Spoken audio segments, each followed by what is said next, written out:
Remember when the US wanted to invade Iraq? You remember what they did? They spread massive propaganda that Iraq had weapons of mass destruction.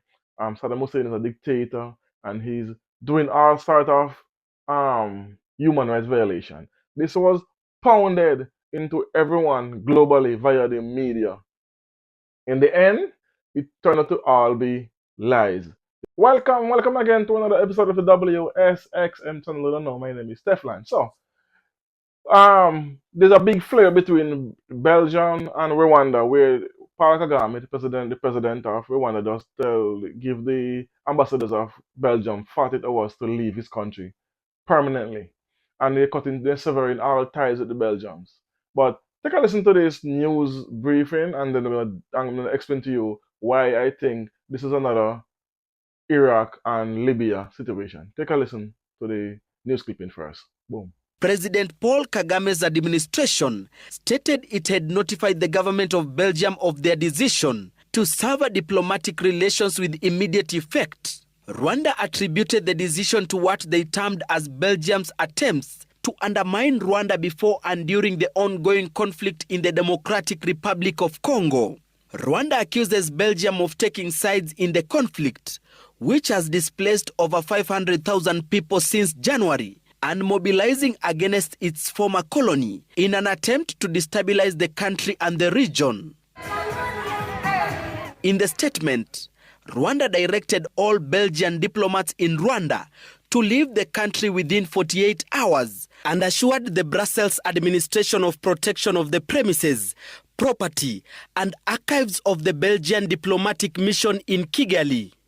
So I just want you to see and hear for yourself that this is actually factual that he gave them 48 hours to leave Rwanda. And why did I say this is another Iraq um, Libya situation? Let me explain. Let me dive into it. For those of you who don't know, Rwanda and the DRC, they have been a back and forth with the M23 rebels, and which they're accusing the DRC is accusing the Rwandans of backing the M23 rebels to destabilize, to causing reaping havoc in DRC. President Kagame of Rwanda refused those assertions, saying they are not his. So why am I saying this? People tend to forget it just came out that the USAID, a group in the US, is funding certain groups and mercenaries by millions of dollars to destabilize different African countries. This is a fact. This was proven. That's one point. Point two. Remember when the US wanted to invade Iraq? You remember what they did? They spread massive propaganda that Iraq had weapons of mass destruction. Saddam Hussein is a dictator, and he's doing all sort of human rights violation. This was pounded into everyone globally via the media. In the end, it turned out to all be lies. There was no weapons of mass destruction. He wasn't a dictator, and he wasn't violating human rights. As they claimed, they just wanted the oil, so they spread all kind of misinformation to get the world on their side. So when they attack now, they basically have as if they have the moral high ground, which costs hundreds of thousands of lives. Let's transfer to Libya. When President Gaddafi of Libya was going to revolutionize the African continent currency by turning the gold denier into a regular a currency that if the world want to buy anything from Africa, they have to use gold bars basically to buy whatever they want. Especially comes down to oil or to resources. So because of this, and Libya at the time have done one of the most gold in reserve bar none by any country. So they spread misinformation again that President Gaddafi of Libya was a dictator, committing atrocities, causing having human rights violation. This was spread, and they get some African leaders to join in their propaganda, and they spread this propaganda. all because what they wanted is gold and to stop him from uniting the African continent. So they take him out. So they did Saddam Hussein. They did this with a few other African leaders. When they try to do unite the country, they tend to take them out. So we have known that the Western powers use misinformation and are kind of tricks and use their puppet presidents, some of them who's on the African continent, to go against other African leaders to how to legitimize them attacking these countries. And this is exactly the same thing they're doing with Rwanda, especially Belgium. Belgium was the colonial master for Rwanda until 1962 when they got their independence. Remember, Belgium, along with the Western powers, concocted a plan. They used the Willy Lynch syndrome when they put two tribes against each other, the Tutsis and the Hutu. They pit them together and have them cause a massive genocide in Rwanda in 1994, where almost a million Tutsis lost their lives. Right. So that's that. So now Paul Kagame took over and he rebuilt Rwanda till it's now one of the most profitable, one of the most beautiful countries in the world and where they are living in harmonious, basically.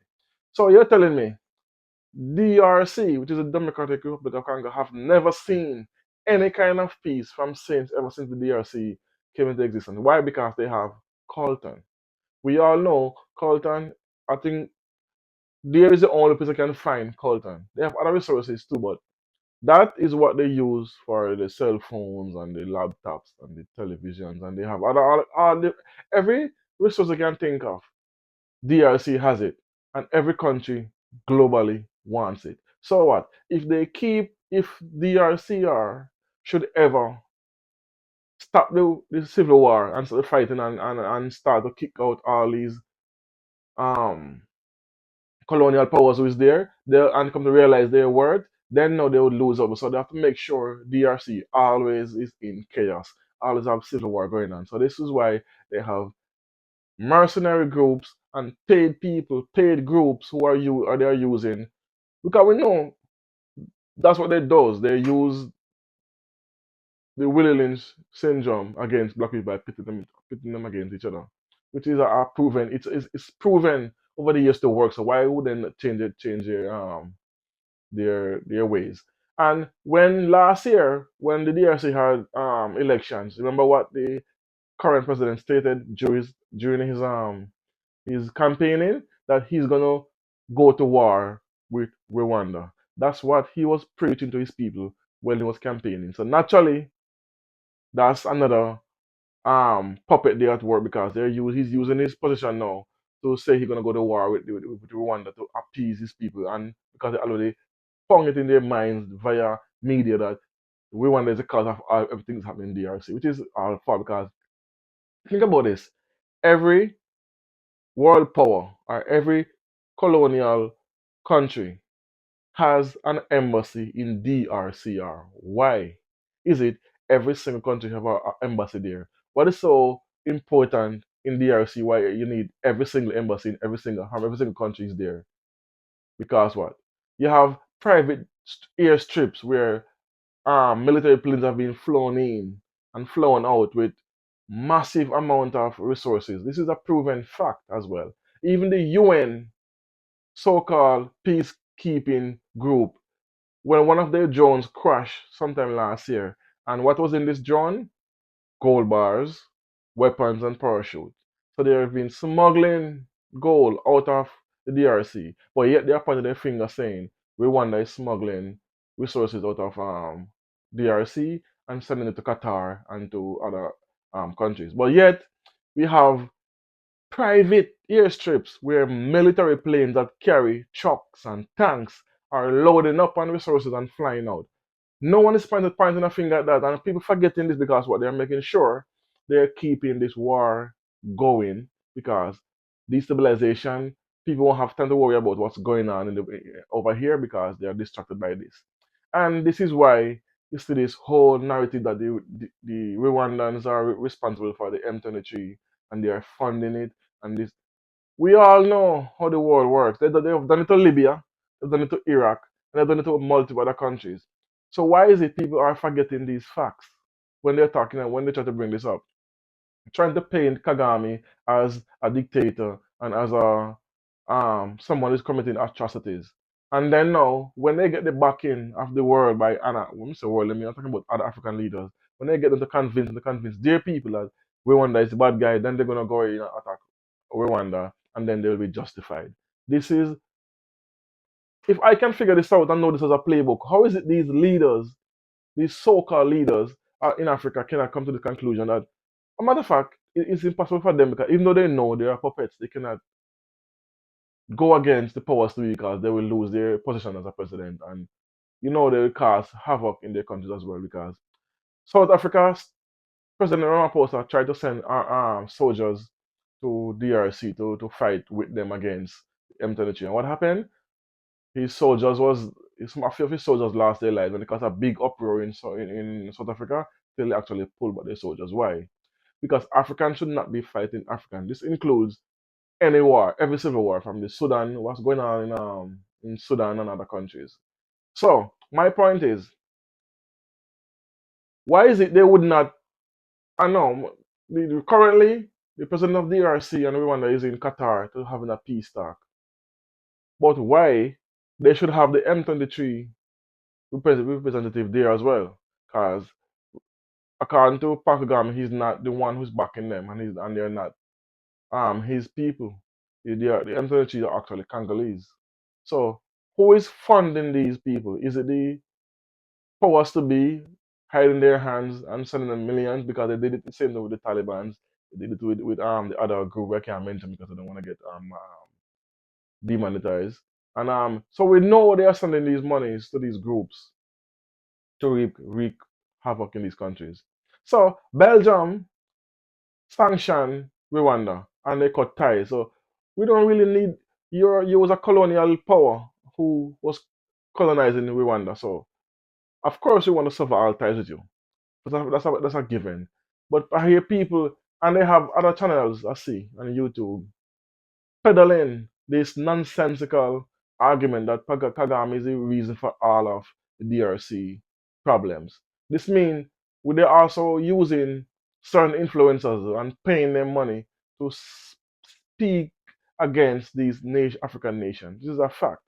Just as how the BBCs and the Voice of America and the U and the France 24, these global entities are using their platforms to paint Rwanda as the bad guy.